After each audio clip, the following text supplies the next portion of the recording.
بسم اللہ الرحمن الرحیم۔ السلام علیکم۔ آج کی ویڈیو کا ٹاپک حضرت سلیمان علیہ السلام کے متعلق ہے۔ حضرت سلیمان علیہ السلام کا ایک خاص معجزہ اور ان کی سلطنت کا ایک خصوصی امتیاز یہ ہے کہ ان کے زیر نگرانی صرف انسان ہی نہیں تھے بلکہ جن اور حیوانات بھی آپ کے تابعدار تھے، اور یہ سب آپ کے حاکمانہ اقتدار کے زیر حکم تھے۔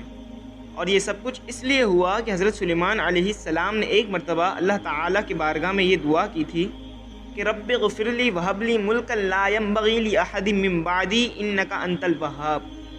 اے میرے رب، مجھے بخش دے اور مجھے ایسی سلطنت عطا کر کہ میرے بعد کسی کو لائق نہ ہو، بے شک تو ہی بڑا دین والا ہے۔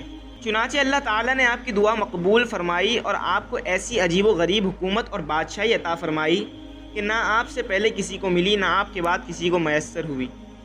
حضرت ابو ہریرہ رضی اللہ تعالی عنہ روایت کرتے ہیں کہ نبی اکرم صلی اللہ تعالی علیہ وسلم نے ایک دن ارشاد فرمایا کہ گزشتہ رات ایک سرکش جن نے یہ کوشش کی کہ میری نماز میں خلل ڈالے، تو اللہ تعالی نے مجھ کو اس پر قابو دے دیا اور میں نے اس کو پکڑ لیا۔ اس کے بعد میں نے ارادہ کیا کہ اس کو مسجد کے ستون سے باندھ دوں تاکہ تم سب دن میں اس کو دیکھ سکو، مگر اس وقت مجھ کو اپنے بھائی سلیمان علیہ السلام کی یہ دعا یاد آ گئی کہ رب اغفر لی وہب لی ملکا لا ینبغی لاحد من بعدی انک انت الوہاب۔ یہ یاد آتے ہی میں نے اس کو چھوڑ دیا۔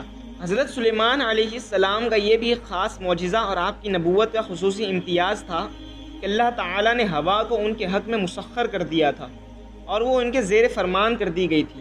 چنانچہ حضرت سلیمان علیہ السلام جب چاہتے تو صبح کو 1 مہینے کی مسافت اور شام کو 1 مہینے کی مسافت کی مقدار ہوا کے دوش پر سفر کر لیتے تھے۔ قرآن کریم نے آپ کے اس معجزے کے متعلق 3 باتیں بیان کی ہیں۔ ایک یہ کہ ہوا کو حضرت سلیمان علیہ السلام کے حق میں مسخر کر دیا، دوسرا یہ کہ ہوا ان کے حکم کے اس طرح تابع تھی کہ شدید تیز و تند ہونے کے باوجود ان کے حکم سے نرم اور آہستہ روی کے باعث راحت ہو جاتی تھی۔ تیسری بات یہ کہ ہوا کی نرم رفتاری کے باوجود اس کی تیز رفتاری کا یہ عالم تھا کہ حضرت سلیمان علیہ السلام کے صبح و شام کا جدا جدا سفر ایک شے سوار کے مسلسل 1 ماہ کی رفتار کے برابر تھا۔ گویا حضرت سلیمان علیہ السلام کا تخت انجن اور مشین جیسے ظاہری اسباب سے بالاتر صرف ان کے حکم سے ایک بہت تیز رفتار ہوائی جہاز سے بھی زیادہ تیز مگر سب کے روی کے ساتھ ہوا کے کاندھے پر اڑا چلا جاتا تھا۔ حضرت سلیمان علیہ السلام چونکہ عظیم الشان عمارتوں اور پوری شوکت قلعوں کی تعمیر کے بہت شائق تھے، اس لیے ضرورت تھی کہ گاڑے اور چونے کے بجائے پگھلی ہوئی دھات گاڑے کی جگہ استعمال کی جائے، لیکن اس قدر کثیر مقدار میں یہ کیسے میسر آئے؟ یہ سوال تھا جس کا حل حضرت سلیمان علیہ السلام چاہتے تھے۔ چنانچہ اللہ تعالیٰ نے حضرت سلیمان علیہ السلام کی اس مشکل کو اس طرح حل کر دیا کہ ان کو پگھلے ہوئے تانبے کے چشمے عطا فرمائے۔ بعض مفسرین کہتے ہیں کہ اللہ تعالیٰ حسب ضرورت حضرت سلیمان علیہ السلام کے لیے تانبے کو پگھلا دیتا تھا، اور یہ حضرت سلیمان علیہ السلام کے لیے خاص نشان اور ان کا معجزہ تھا۔ آپ سے پہلے کوئی شخص دھات کو پگھلانا نہیں جانتا تھا، اور نجار کہتے ہیں کہ اللہ تعالیٰ نے حضرت سلیمان علیہ السلام پر یہ انعام فرمایا کہ زمین کے جن حصوں میں آتشی مادوں کی وجہ سے تانبا پانی کی طرح پگھل کر بہہ رہا تھا، ان چشموں کو حضرت سلیمان علیہ السلام پر آشکار فرمایا۔ آپ سے پہلے کوئی شخص بھی زمین کے اندر دھات کے چشموں سے آگاہ نہ تھا۔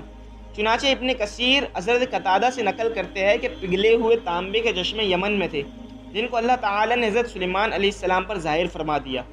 ایک مرتبہ جہاد کی ایک مہم کے موقع پر شام کے وقت حضرت سلیمان علیہ السلام نے گھوڑوں کو استبل سے لانے کا حکم دیا۔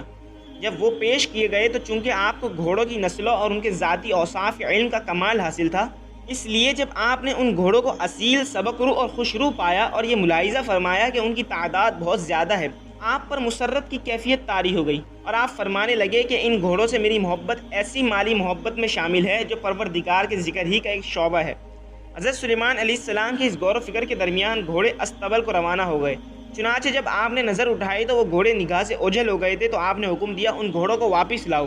جب وہ گھوڑے واپس لائے گئے تو حضرت سلیمان علیہ السلام نے جوش محبت میں ان گھوڑوں کی پنڈلیوں اور گردنوں پر ہاتھ پھیرنا اور تھپ تھپانا شروع کر دیا۔ کیونکہ یہ گھوڑے جہاد کا سامان تھے، اس لیے آپ ان کی عزت و توقیر کرتے ہوئے ایک ماہر فن کی طرح سے ان گھوڑوں کو مانوس کرنے لگے اور اظہار محبت کرنے لگے۔